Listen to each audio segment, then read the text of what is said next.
Ladies and gentlemen, welcome to this conversation with Sadhguru. My work as a journalist, I often find myself in some of the most troubled places on earth, and I realized just how little I know about living and life and how much there is to learn from Sadhguru. This talk tonight is done in partnership with Head Talks, which is basically the TED Talks of the mind, and we will be talking a lot about mental health as well as in our society.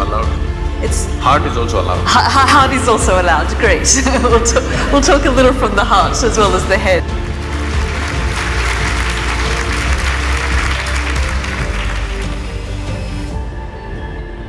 Seldom do we see this number of people turn out to one of these events queuing for hours beforehand. But that really comes down to the power of Sadhguru and the visionary that he is. He obviously needs no introduction. As you know, he's a mystic, a visionary, a yogi, a teacher, a humanitarian, and someone that we can all learn something about how we live life. Just earlier, we were speaking in the green room about some of the atrocities and some of the things that have happened over the last few weeks and the sorts of things that we witness on a daily basis. And the kind of conversations that we were having in there, I realized just how little I know about living and life and how much there is to learn from him. So I hope that you find tonight, in a way, something that you can take away from his words of wisdom. So I'll pass it on to Sadhguru.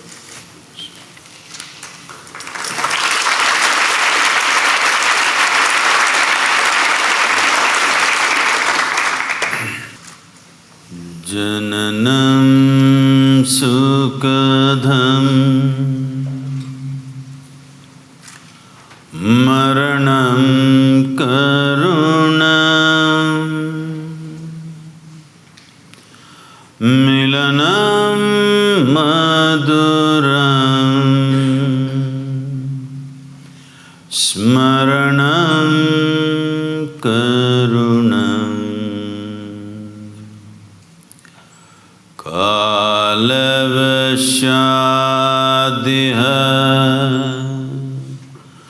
Sakalam Karunam Samayadipate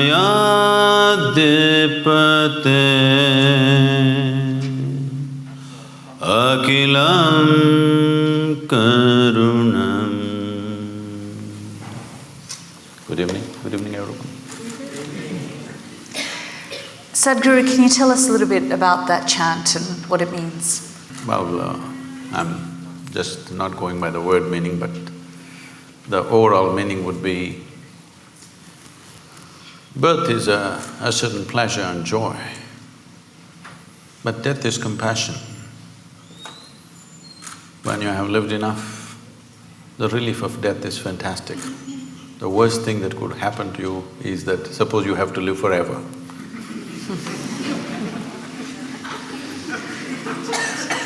And what we are calling as birth and death is just a certain amount of time and a certain amount of energy in play. Time-wise, no matter who you are, what you are, for all of us, time is rolling away at the same pace. There's nothing you can do about it. You can't hold back a day. You can't hold back a minute, but our life energies are in our hands. If we take charge of this, then in a certain way, we have mastery over time. If your experience of life, by taking charge of your energies, you make it very intense, then how you live, if you live here for a year, it may feel like you live here for 100 years because of the sheer intensity of your existence. And also in terms of activity, if you organize your energies well, what somebody may do in 10 years, you may do it in 1 year. So in terms of impact, if you live 100 years, you lived 1,000 years. So essentially, we're talking about organizing that we can organize and coming to terms with that which we cannot organize. This is where the equilibrium of life is. You just said the worst thing that can happen is if you live forever. But what if that death is then imposed on you? So I go back to what happened on Easter Sunday in Sri Lanka and the attacks on various churches across Colombo, where 310 people were killed. I mean, what goes through your mind when you see this, I mean, some would say level of evil inflicted on man by man? Oh, we must understand, evil has always been inflicted only by one man upon another man, never by some other forces. It never happened like that. No hand jumped out of the sky and did any evil to anybody ever in the history of humanity. It's always one person doing something horrible to another person. This could be done for economic reasons, this could be done because of egoistic reasons, this could be done because of wealth, property, so many things. But if we have a fight for something, let's say we are fighting for this flower vase, you and me. At some point if we fight enough, either some wisdom will arise in you or me and say, okay, you keep it, but I don't want this nonsense going on forever. It'll come somewhere. But when people believe that they're fighting for their gods, there is no compromise. This is what we need to understand. You cannot compromise when you're fighting for your god. If it's property, I'll give it away. But I'm fighting for something about which there is no question of compromise. So we need to understand this. It's not when events happen like this, terrible events like this happen, everybody for a few days they will feel all this and then they'll go about their normal business. We must understand the moment you believe something and I believe something else, it's just a question of time when we are going to kill each other. Maybe we will, or maybe our children will, or maybe their children will, but it's bound to happen. When you believe something, when you believe means just this, what you do not know you assume and you concretize this assumption in your minds and you gather numbers. If these 1,000 people here all believe one thing, and when we step out on the street, if they all believe something else, inevitably there's going to be a clash. It's just a question of time. How do we deal with this though? So, you have set up the menu, but you're surprised when it gets served on your table. Why are you surprised? It is bound to happen. It's bound to happen. All this talk about just adjusting and, creating little bit of peace here and there is not a solution. One fundamental thing that we should do in the next 25 years, if we are really concerned about the future of the world, because the day of the sword is over. Now it is a day of a deadly button which can do things that you can't imagine ever. Those kind of things it can do.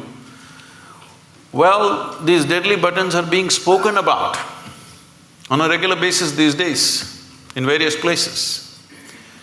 So when this kind of capability is there, it's important in the next 25 years, we have to establish in the world, your religion is your personal pursuit, do whatever the hell you want.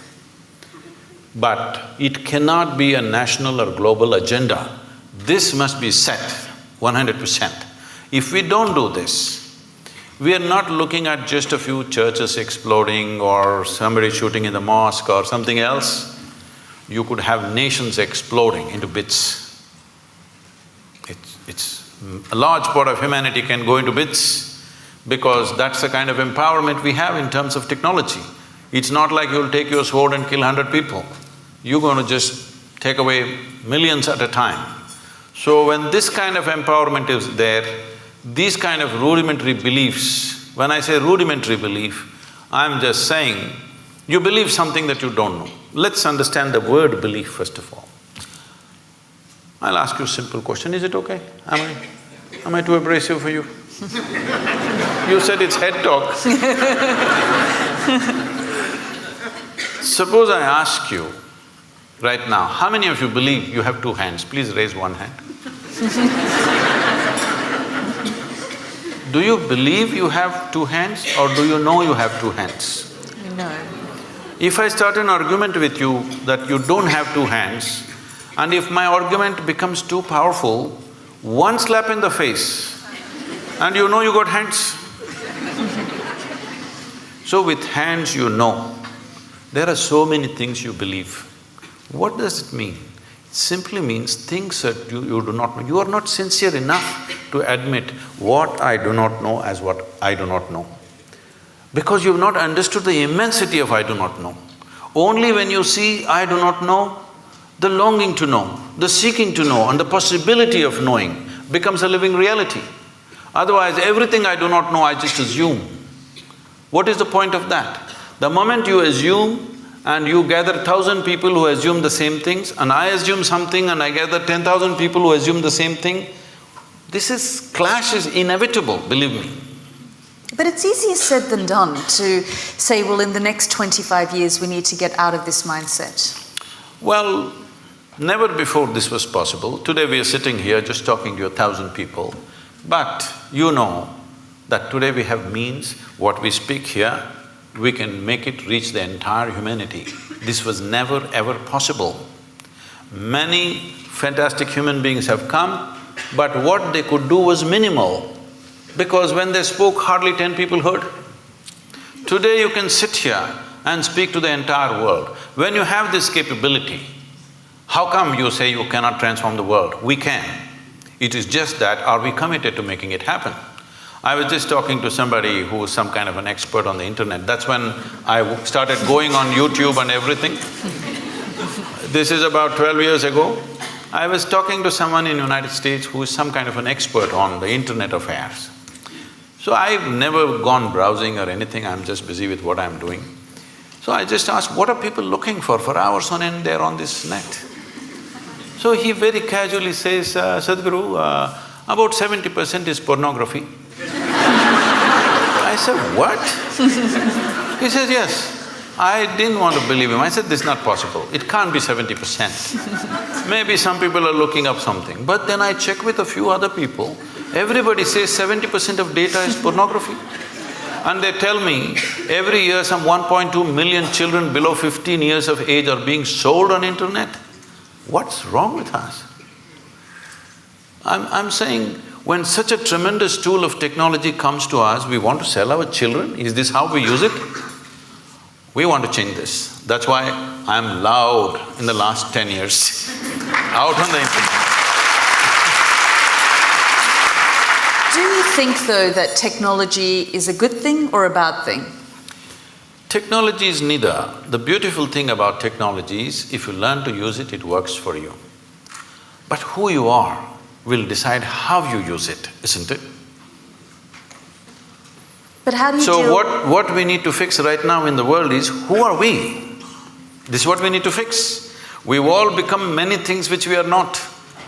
Essentially, we are born as life on this planet.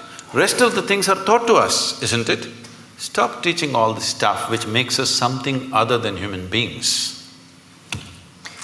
I mean, you can say this as Sadhguru, but how do you deal with a 15-year-old who spends 6-7 hours of their day on a phone, which then impacts their mental health, their state of mind? See, being on the phone need not necessarily impact the mental health. But what is on the phone? That's a question, isn't it? Right now, at least in India, whatever they may be looking for pornography, but Sadhguru pops up.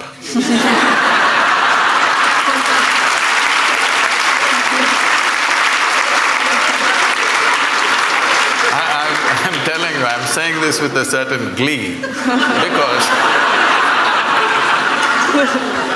you know, I'm just walking in Bangalore city. Some 12, 13-year-old boys, from a bunch of them, they say, hey, Sadhguru, Sadhguru, and they come running. I said, hey, you idiots, how do you know who I am? They said, no, we watch your videos, Sadhguru. I said, what? Your mothers must be forcing you to watch my videos? They said, no, in our class, all of us are watching your videos. I really inquired, and I find in every school that I go to, at least 20 to 30% of the children are watching our videos. I'm telling you, when I was 15, nobody could ever get me to watch a goddamn spiritual video. All right? No way. But today, children are watching. So, this is a new and a fantastic development. So, phone is not the problem. What is the content you're putting on it? And who is putting on it? Children are putting? No, adults are putting. Everything has become commerce. So, children are playing video games. Whatever, in India, some PUBG, what is it? Because I came to know about it because the Prime Minister mentioned this something. See, it seems whatever, 2-3 hours a day, you're practicing how to kill this one, this one, this one and this one, okay? I'm shooting. When I am 12, 13, it may be okay. When I become 18, don't I want to get a little real? Am I happy just shooting them on my phone? I would like to really shoot them, please understand this. You think I will be satisfied just shooting people when I think it's the right thing to do? Whoever appears, I shoot them on the phone. You think my instinct of wanting to shoot people that I see will be satisfied just on the phone? You are living somewhere. It's not reality. So when we are putting our children through this, and we think they are violent, they are wrong, no, this is the kind of content you're giving them. Can't we change the content to whatever extent we can? I mean, but there are a lot of studies that have been done that the internet is causing a lot of angst for young people. See, these studies goes on about everything. What is not causing angst, tell me? Everything is. And these studies keep changing all the time. Yes, there is some kind of impact of a screen time because of the type of light it emits. People lose their ability, because they're going on this late night, they cannot sleep properly. Because they cannot sleep properly, next day morning there are many troubles. All these things are rolling up. Today in United States, they have technology de-addiction centers, where like AA or something, they have technology de-addiction centers where people go there, and it's a big thing that you can live without a phone. It's a huge achievement that you kept your phone away for whatever number of days. So, technology is not the problem. Compulsiveness is the problem, isn't it? If you're compulsive, even the food that you eat, if you eat compulsively, won't you get sick? So for compulsiveness, there's only one cure, consciousness. There is simply no other cure.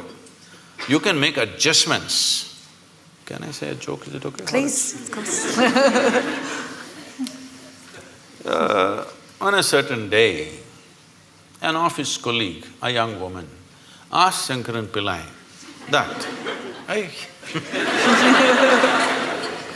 that if she could get a lift in his car. So, he took her in the car and he was driving. When it got a little lonely part of the road, he pulled the car aside and he suddenly became like an octopus. That is, his limbs were all over her. She pushed him away and said, "You fool, what are you trying to do? I thought you were a decent fellow and I came with you." He said, "I'm sorry, I quit smoking."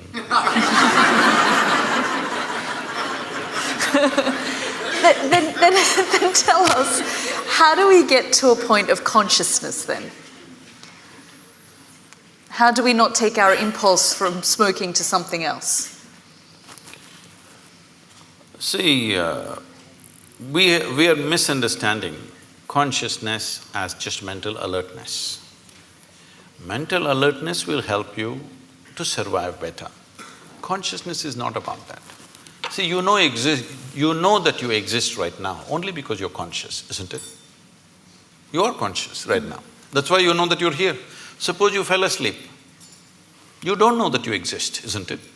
You don't know the world exists, nor do you know that you exist, simply because you're somewhat unconscious. Does it mean to say you're completely unconscious? No, you're still conscious when you're sleeping, but not conscious enough to notice the presence of many things. So consciousness is not whether it is present or absent, it is always there. The question is only the intensity and the volume of it. If we have to use an analogy, right now see, the lights are focused on us, so both of us are clearly seen. There are people hiding in darkness. Suppose you dim the light further, all these people will disappear, only two of us will be there. If you increase the voltage, suddenly they will all appear. They were always here. They were here all the time. Because the lights were dimmed, I could only see you and nobody else. If the lights were up, then you could see. This is all consciousness sees.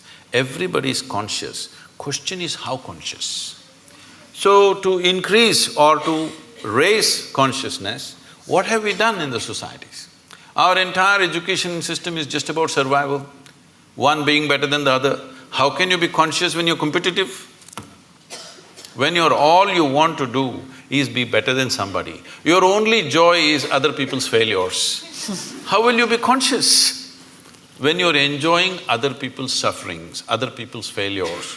This is what being number one means. I'm the number one means what? You're number 10. That's my joy. So I think this is sickness.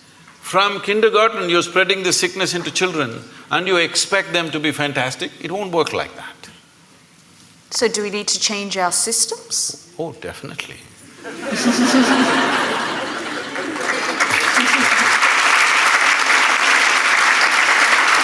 See, right now, it is anyway going to change in the next 5 to 10 years, not because people are going to become conscious, simply because of artificial intelligence. For a long time, I always wondered, even when I went to the school, an idiotic person who's read a book a few years ahead of me suddenly is acting like they're something superior. Just you read a book few years ahead of me, and how come you're so superior? I don't understand this. If you're a scholar, you read a few books. If you're a religious person, you read just one book and somehow you're superior. How come just by reading one book ahead of me, you become a superior life? All this is going to be demolished in the next 5, 10 years' time. My phone will be able to do 10 PhDs a day. It has enough memory to do that. So all scholars, religious people, people who just keep on vomiting their stuff that they've read elsewhere, this will be nothing. This will be nothing.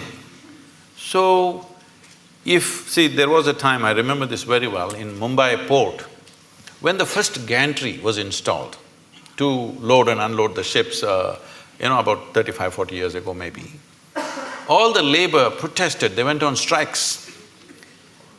Then I was in I'm interested in this thing, so I was visiting some ports recently. I was inquiring what was the size of the vessels then, what is the size of the vessel now, how much time does it take to load, unload. At that time, the biggest vessels were about 30,000 tons or 35,000 tons, in that range. Today, most of the vessels are over 100,000 tons, some of them are 250,000 tons. But at that time, they were taking 26 to 28 days to unload one ship. Today, they unload a ship in less than 24 hours and they're unloading 12, 15 ships at the same time. That is, in one day, 12, 15 ships are unloaded. Why? Because from man's muscle, we move to machine. Right now, all the professors, scholars, all of them are crying, what will happen to our jobs? It's the same situation. What you could do with your intellect, a machine is coming which can do better. My first brush with artificial intelligence, as I saw it, was when I was 13 years of age. Today's children, everybody is on the iPads and screens all the time. When I was 13, for the first time, I saw a flatbed calculator. So somebody brought it to school, I had never seen anything like that. They said multiplication, tuk, tuk, tuk, tuk, tuk, tuk, tuk, tuk, tuk. Just came. Immediately I felt offended because if it can be done like this, why the hell are they torturing me in the arithmetic class?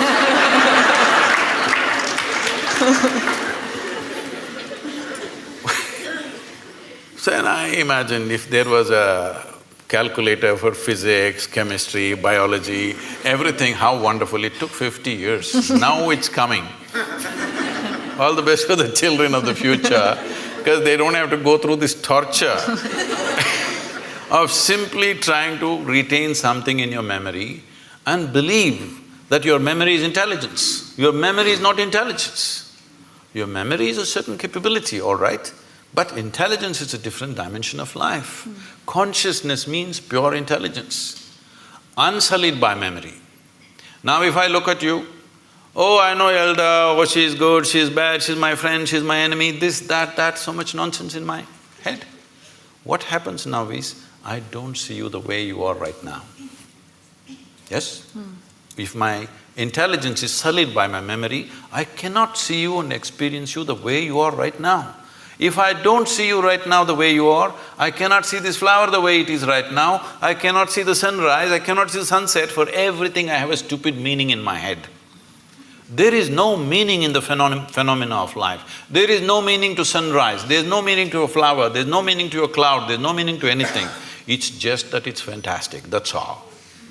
Meaning exists only in the psychological framework of the human being, and these meanings are simply because we are constantly dipping into our memory. In traditional terms in India, when we see people living out of their memory, we say, "Ayyo karma." That means past memory is ruling them. They will never experience life. They will just recycle the same stuff. Is it possible to shed or leave behind memory? I'm sorry? Is it possible to shed or leave behind your memory? See, you don't Because have to it's shed part of your your memory. identity. No. If you shed your memory, you will again walk into the same pits that you walked in the past.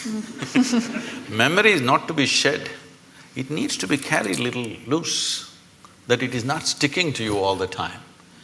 See, your entire body right now is just memory. There is evolutionary memory, there is genetic memory, there is karmic memory, there is conscious, unconscious levels of memory, articulate and inarticulate levels of memory. In yoga we identify your existence as 8 dimensions of memory. This whole thing is memory, isn't it? See, you may not remember how 10 generations ago your great-grandmother looked like, but her nose is sitting on your face. Body remembers, isn't it? 100%. It doesn't matter where you go, what you do in your life, this body retains every bit of that memory, isn't it? So, this existence is memory, but do you want to use this body and this bank of memory that you have in your mind as a platform upon which you sit, or do you want to carry this on your head? This is the difference. Being conscious means you sit on this platform. Being unconscious means you carry it on your head, the burden of it. You mentioned artificial intelligence. Are you worried about the future? No, this is the best time for me.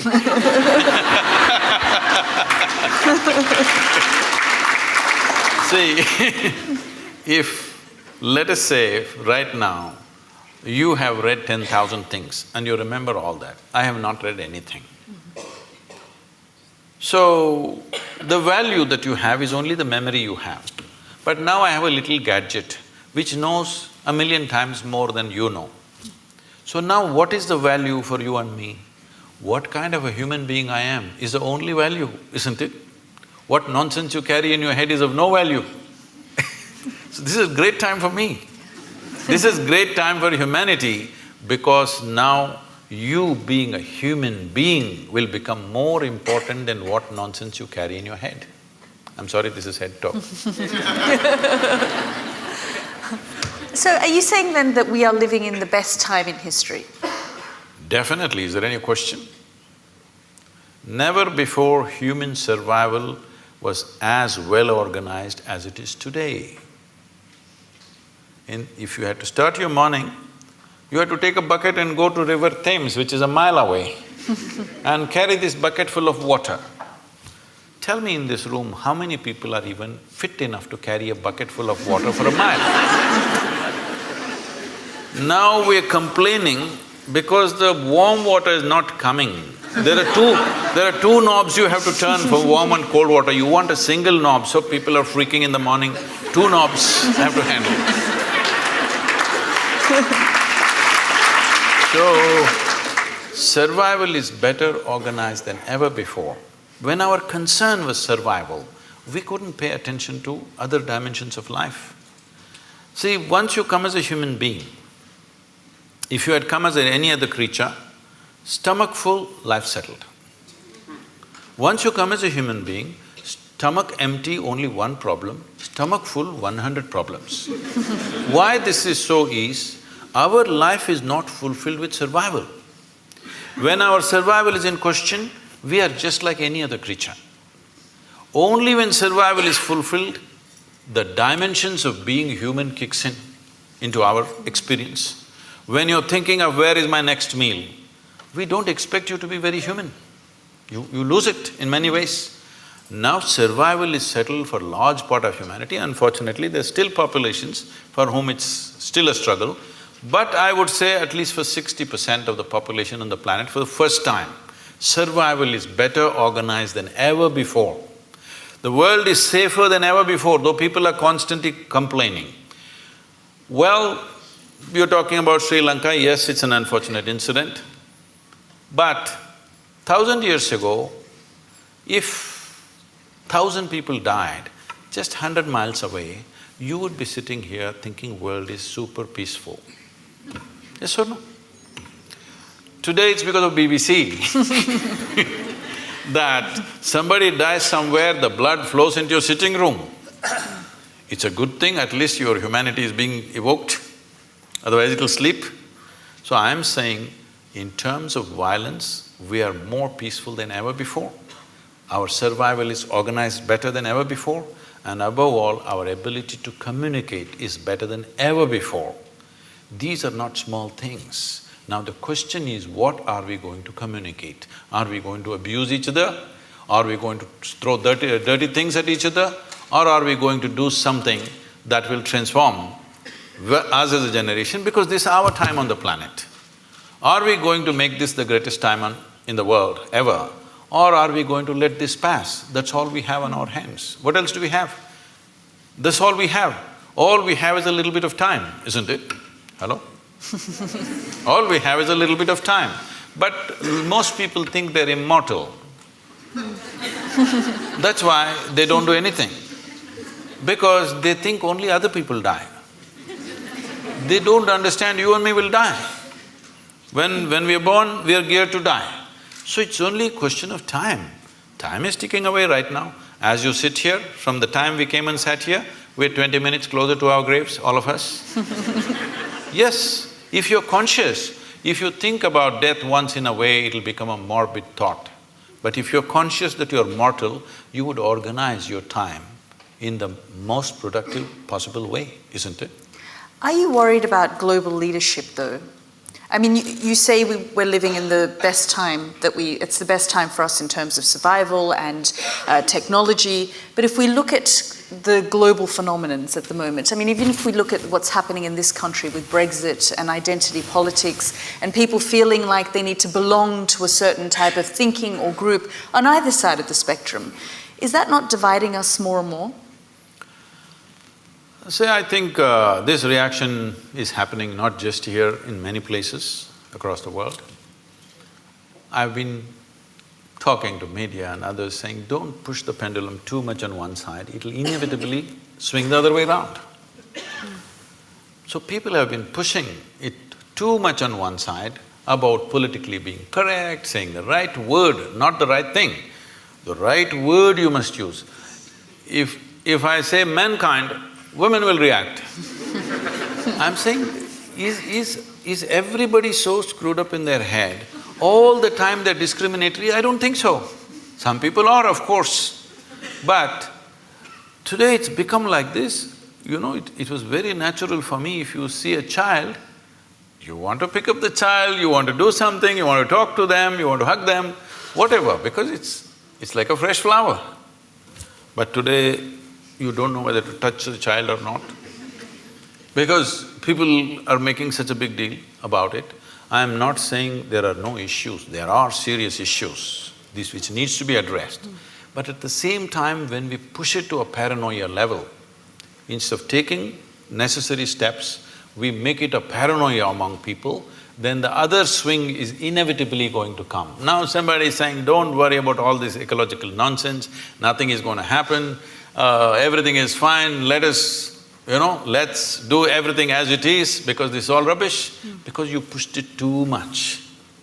This is very important to understand, people who are concerned in this world. If you are a concerned human being, it's very important, whatever you think is right, you must not push it too much. If you push it too much, the reverse pendulum will anyway happen, you're seeing that right now. Talking about Brexit, Is it okay? Because I think you already made up your mind, so… See, could you sell this idea to anybody in 1945? 1945, could you sell this idea that Germans, French, Italians, Spanish, English all come together as a union? Could you even think, I'm asking, after World War II? So in 50 years' time, when such a thing happens, it's not just an economic arrangement, it's a huge step in human consciousness that with people that you fought so bitterly, bitterly means it can't be any worse. Human beings can't find any worse than that. After that, within 50 years, when the generation is still alive, many members of that generation are still alive, you thought of coming together, it's not a small thing. It's not just economic arrangement, it's not just euro versus your pound or whatever. It is a tremendous step for humanity. But now you want to go back on it? It's done. On that note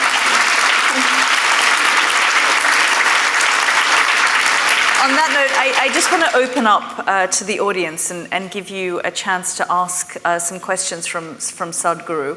Just stand up, introduce yourself, and we'll start here on the front row.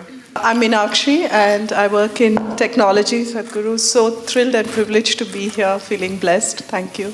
My question is that in Kali Yuga, is it possible to take the Advaitic meditative route to try and get in touch with your consciousness without a guru and the guru mantra?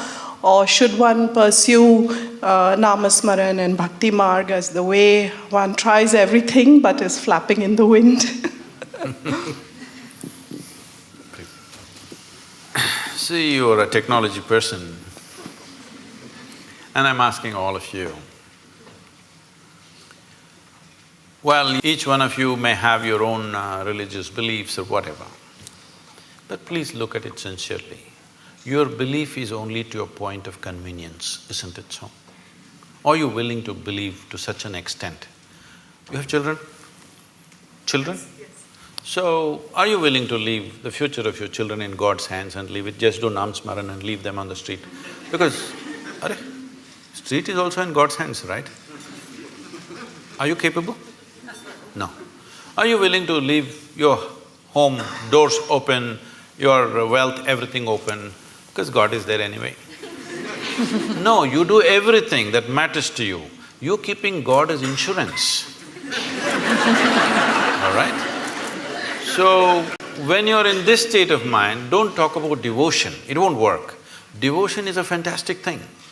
Devotion is another dimension of intelligence. But with the kind of education that you've gone through, and your intelligence has become very skewed just by exercising one aspect, that is the intellect. Right now, our education systems are exercising only one dimension of your intelligence, that is just the intellect. If I ask you a simple question, would you want your intellect to be sharp or blunt, all of you? Make a choice, I'm going to bless you. So you want it sharp. So essentially, it's a cutting instrument. So let us say you have one knife in your hand and you want to do all the activity of your life with the knife. Well, you can cut things well with a knife. But if you want to stitch your clothes, you use a knife. You will inevitably be in tatters, isn't it? That's all that's happening today.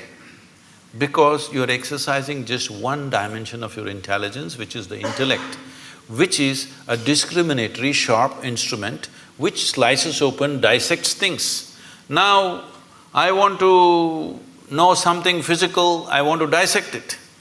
Now I want to know you, shall we dissect you? Is that the way to know you, I'm asking? If I dissect you, will I know anything about you?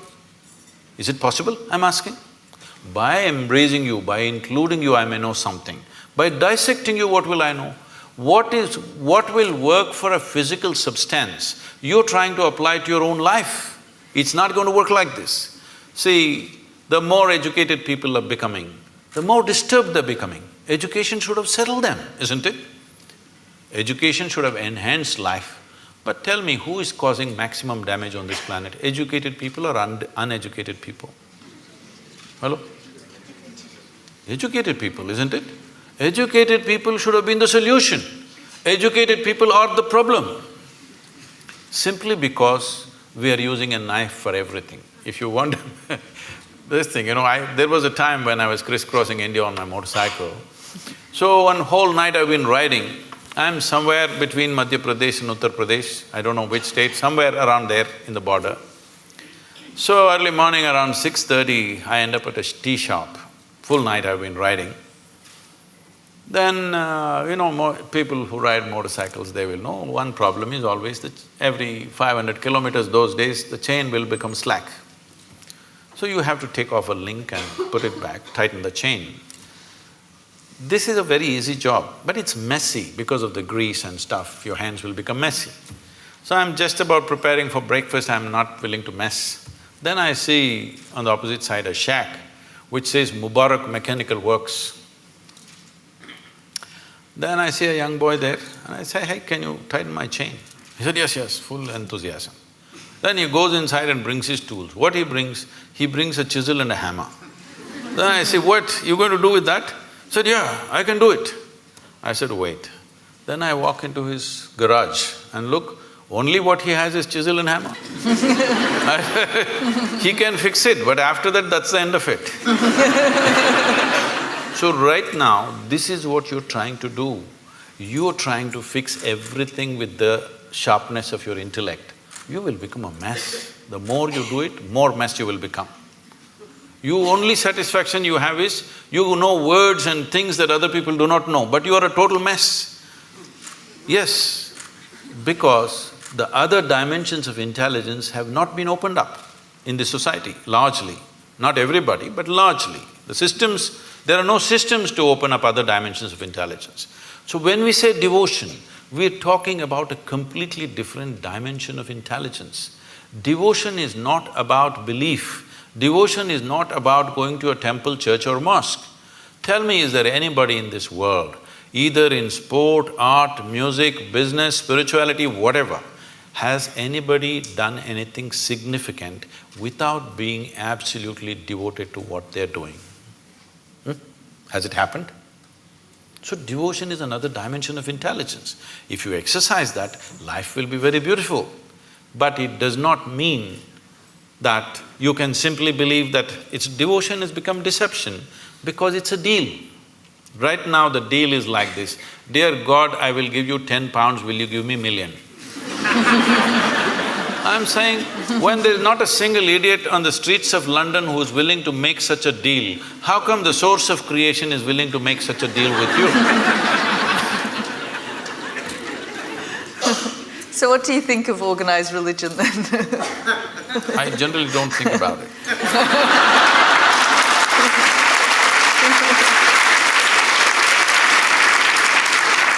It is not that it has no use. See, if there was no religion, a lot more people would have lost their mental balance.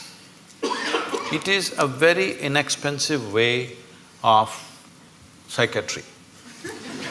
No, I'm saying, see, I want you to understand, the line between sanity and insanity is so thin. Don't think there are insane people and sane people. Every one of you are crossing the line here and there. Some people are not able to come back, that's all the difference is. Yes or no? Well, aren't you saying with somebody, "I'm mad at you"? So you are not mad at anybody, you're just mad, that's all. You are able to go mad for some time and come back, so you think you're normal. Somebody went there and could not come back, it became a terrible problem, all right? So, do not assume sanity is some kind of sanity is some kind of an established status for you. No, today you may be perfect, tomorrow morning you may be gone. Do you understand? It's very much possible. Like today you're healthy, tomorrow morning you may be talking about terminal illness, it's possible for any of us. So the same thing is possible with mental illnesses also. It is not to be taken lightly. But I'm talking about not exercising different dimensions of intelligence in a human being. Making an education system which is all like a factory extruder, everybody has to come of the same shape and form. This is causing enormous distress in human societies. Yes. It's very nice to be with you, Sadhguru. I wanted to know about Adiyogi because I've learned and I studied some yoga for years and I never heard about Adiyogi except from you. Oh, you thought Madonna invented yoga, is it?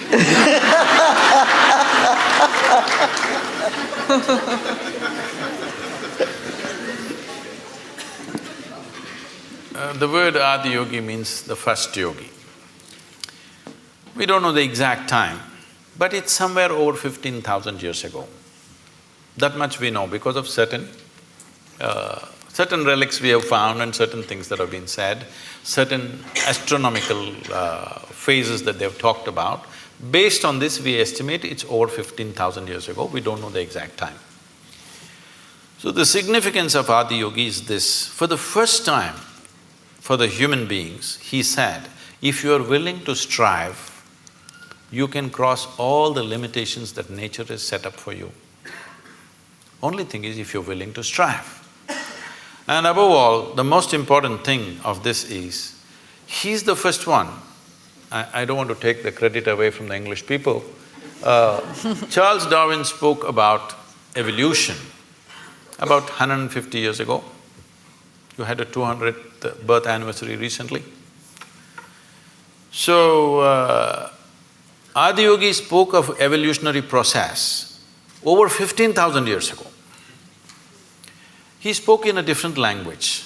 When they asked how life happened, what is its beginning, what is its end, when his disciples asked him, he said, the first form of life was fish.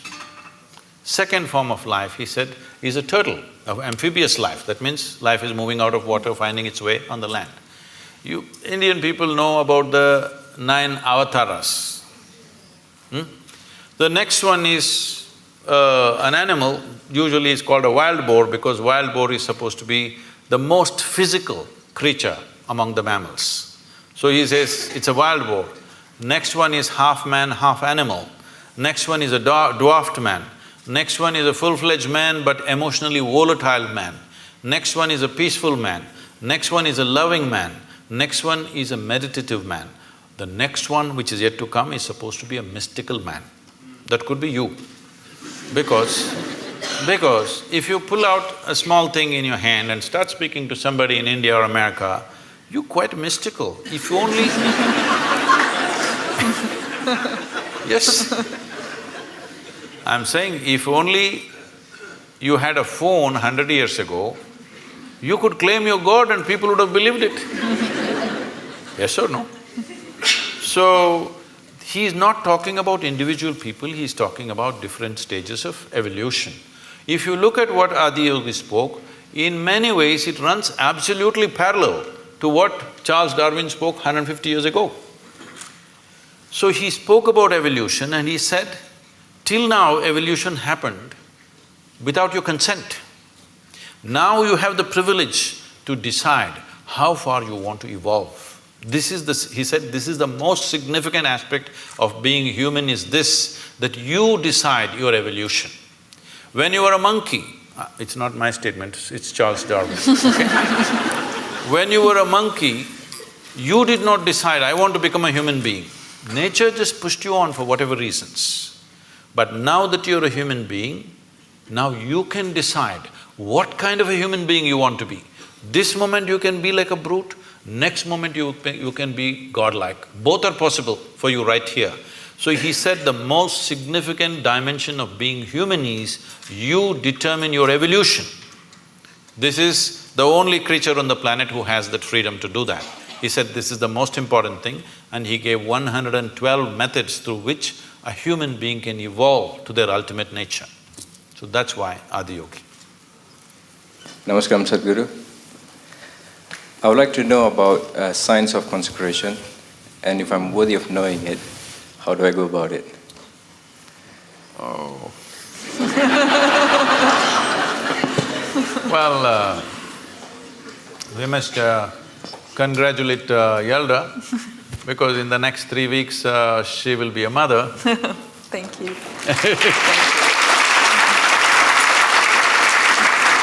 This is terrible gender discrimination because only women are ever allowed this privilege.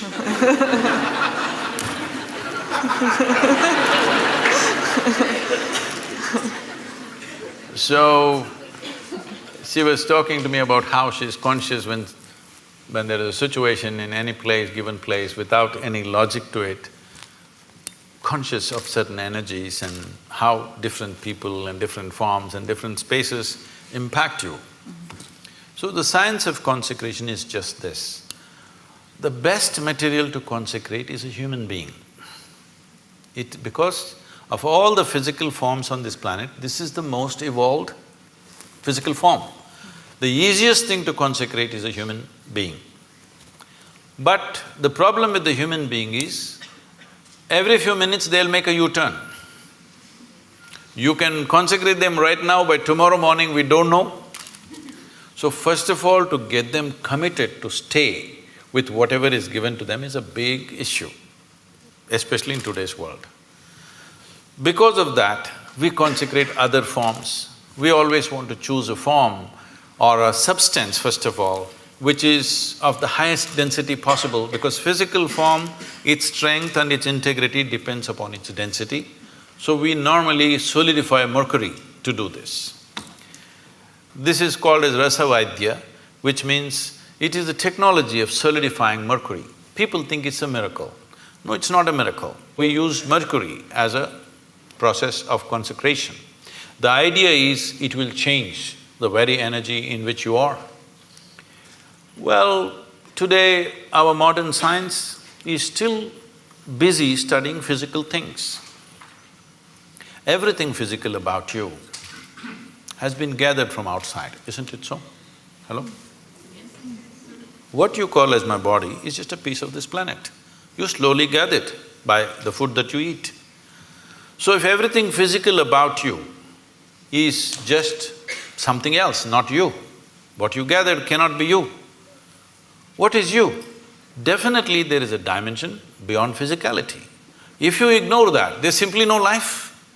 But right now, still the logic, the human logic which thinks it is scientific is still at this level of logic that except what I can measure on the instrument does not exist. So actually all of you do not exist because you cannot be measured. This happened to me. I don't subject myself to these indignities anymore. Way back, because of some obligation, I was in some institute, they said, we want to measure your gamma waves. I didn't know I had gamma waves. They said, no, there are gamma waves in your brain, we will measure it. So they put 14 electrodes into my body and they said, meditate. I said, I don't know how to meditate. They said, you teach everybody meditation. Yes, I do, because they don't know how to sit still. If you want, I will sit still. But this is the whole problem. Their problem is they want what kind of meditation? They want a name and the process and they want to measure the result. So I am not going to give them that pleasure. I said, if you want, I'll sit still. So I simply sat. After about 20 minutes, with some metallic object, they're hitting that funny place in your elbow, you know, where it hurts most. Then I thought it's part of their experiment and I sat there. Then they're hitting my ankle, my knee. It became quite consistent and painful. Then I opened my eyes and said, am I doing something wrong? Why am I being beaten? They said, no, according to our instruments, you are dead. I said, this is a great diagnosis you have. But then they thought through and they said, no, it looks like your brain is dead. I said, I will stay with the first opinion. I am dead like this is okay with me. Brain dead if you give me a certificate. That's not going to be good. Why I am saying this is, the essential life that you are, you think you are going to measure it in some instrument? Only physical processes will measure, isn't it? And you know, everything physical about you is from outside, it's not yours. It's not yours, it's just a piece of the planet. So, you can't be measured, so you don't exist. What a great conclusion are you making? So what is consecration? Is a dimension of energy which is not physical in nature, but it's life, concentrated life, let's say. Consecration is a way of creating a very concentrated life process. If you walk in, it's like that. So, in certain cultures, particularly in India, every street we consecrated at one time. But people slowly misunderstood, thinking these are temples for worship, whatever, it all went into all kinds of things. But still there are fantastic spaces of consecration in that culture, you must come and experience this. These days they're measuring some bio stuff and all, they're saying some fantastic things happening, I don't know what their meters are. But I know this, Yalda is saying she knows this, if you walk into a space, you know how alive or dead that space is. So is it measurable by something? No, only life knows life. When life meets life, it knows. When life meets death, it knows. Is there some instrument to measure this? No, because all your instruments can only measure physical processes. So consecration is the concentrated life process. No human being should live in unconsecrated spaces. If you care for humanity, especially children below 14 years of age, believe me, if you make sure they spend a certain amount of time in consecrated spaces, you will not have any of this nonsense about adolescence problems. See, right now, toddler… if you're an infant, diaper problems, toddler means he's running away problems, adolescent means some other problem, middle age means crisis, old age means horrible. When are you going to live, I'm asking? You're looking at life process as a problem. It's not a problem. You're making it a problem because you're trying to fit life into your intellect. No, your intellect fits into this life perfectly well. If you try to fit this life into this intellect, it's not going to work. So consecration is a dimension and a science and a technology with which you concentrate life in such a way, if you walk in, your whole energy system bursts forth. You will see we have created spaces like this. If people just walk in, sheer intensity, simply tears start flowing. They don't know why. Simply the intensity of the place, simply tears start coming. You must every day, your cheeks should be washed with tears of love, joy and ecstasy. If this doesn't happen, you're not living yet.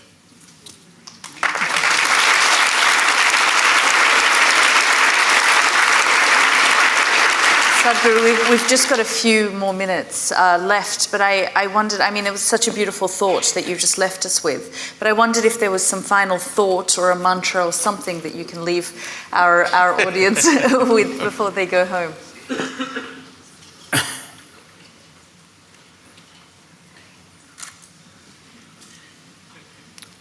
See, this is what I would like to change. To learn ABC, just 26 alphabets in English language. If you come to Tamil language, 212 alphabets, at least it's complicated. Only 26 alphabets. Tell me, how many years did you spend just learning the alphabet and learning to use it? Your basic education till high school, this is all you're doing, learning to use the language and using the language so that you can understand whatever comes your way, this is all. At least 12 years. 12 years you spent, one solar cycle that's called in yoga.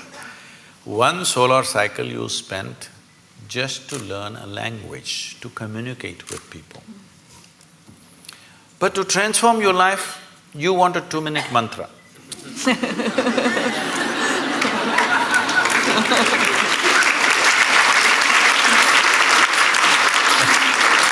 That is what she was trying to say, because certain people told you that if you just utter this so many syllables, everything will be transformed. I'm not saying it is not possible. It is possible because sound has that power to transform if you use the sound right. But what level of preparation are you is the question. If you throw such a small seed somewhere, it'll become a huge tree. But only if the soil is fertile, isn't it? If you have put it here on this platform, will it grow? So, What have we done to ourselves? What is the level of preparedness we have? This is the issue.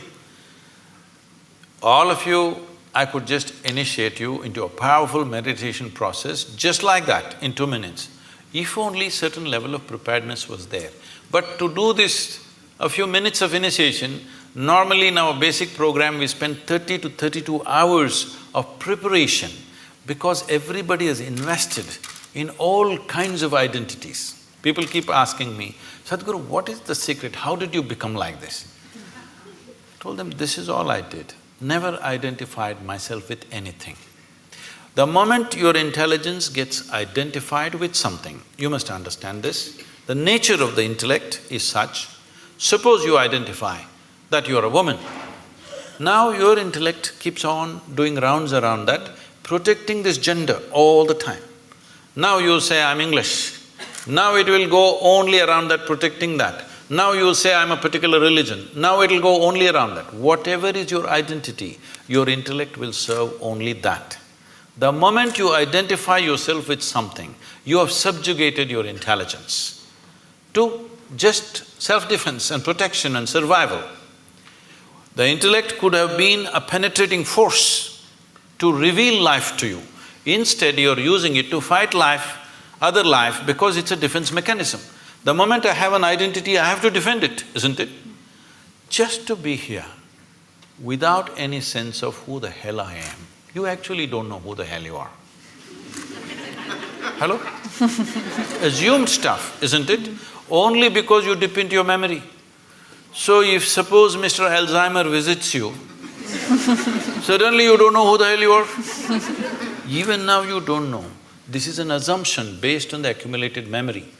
So if you just learn this one thing before you go to bed tonight, everything that you are not, keep it aside and go to bed, okay? Say right now this clothing, is this you? No. So you understand this, not me. It's not that physically you have to keep it aside. I'm saying, you know this is not me. Is this me? This is not me. Is this body me? This is accumulated, this can't be me, isn't it? It is said, if you live here for about 75 years, you approximately eat, depending upon your diet of course, you approximately eat between 12 to 1400 tons of food. Are you carrying it right now? Hello? Those of you who are middle-aged, are you carrying at least 600 tons? Where is it? What you thought was my body is coming and going all the time, isn't it? It's not even the same body. It's coming and going all the time. So this is not me, if you keep it aside.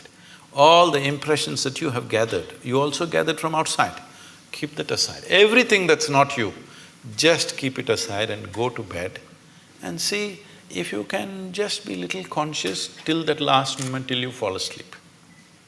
Most people don't know when they fall asleep. Most people. When I say most, I'm being generous with percentages, 99. If you make a little effort, just a little effort, a few days, if you make an effort to stay conscious till you fall asleep, you will see you will wake up like a newborn baby every day. And it's important. Why I'm saying a newborn baby, where Yalda will have this experience in a wonderful way, you will see the baby.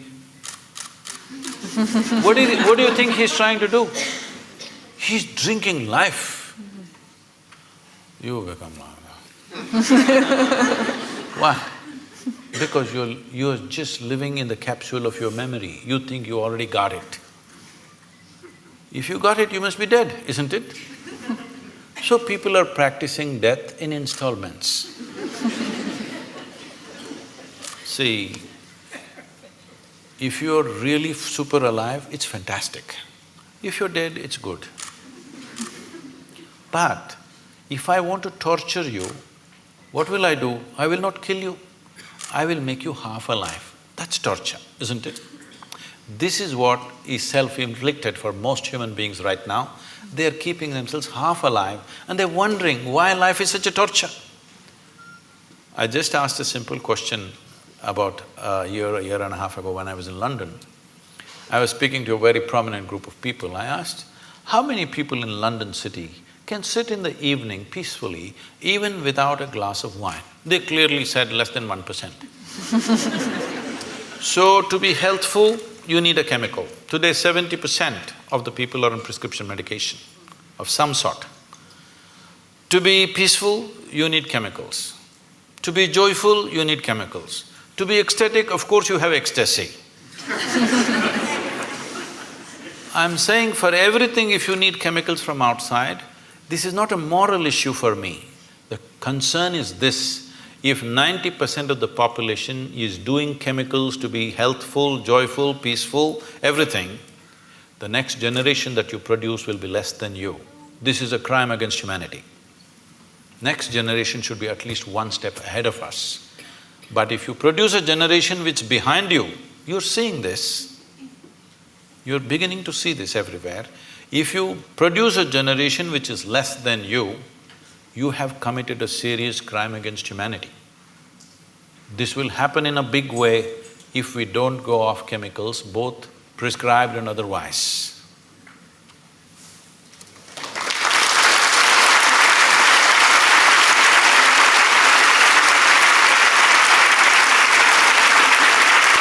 Thank you.